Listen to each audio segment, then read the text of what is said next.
Transforming a dated property into a sought-after modern oasis proves that smart renovations can unlock incredible profit. Step 1. Scout for potential. Look for homes in up-and-coming neighborhoods with good bones but a clear need for modernization. Think solid foundations and decent layouts, but out-of-date kitchens, bathrooms, and cosmetic issues that can be addressed with progressive design principles. Step 2. Plan with purpose. This is where progressive design comes in. Focus on open-concept living spaces, abundant natural light, and functional layouts that appeal to today's buyers. Prioritize updating kitchens and bathrooms. These are often the biggest selling points and offer the best return on investment. Think about incorporating energy-efficient upgrades like LED lighting and smart thermostats. These not only reduce utility bills for the new owner but also add a layer of modern appeal. Step 3. Execute with style. When it comes to finish, embrace clean lines, neutral color palettes with pops of bold accents, and durable, high-quality materials. Consider floating vanities, matte black hardware,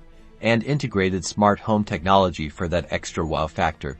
Don't forget curb appeal. A refreshed exterior, modern landscaping, and a statement front door can make a massive first impression. Step 4. Stage for success. Once renovations are complete, professionally stage the home to showcase its potential. Highlight the open living spaces and modern amenities to help buyers envision themselves living in this progressive transformation. By focusing on progressive design, strategic updates, and meticulous execution, you can turn a neglected property into a desirable, high-value home for the modern buyer.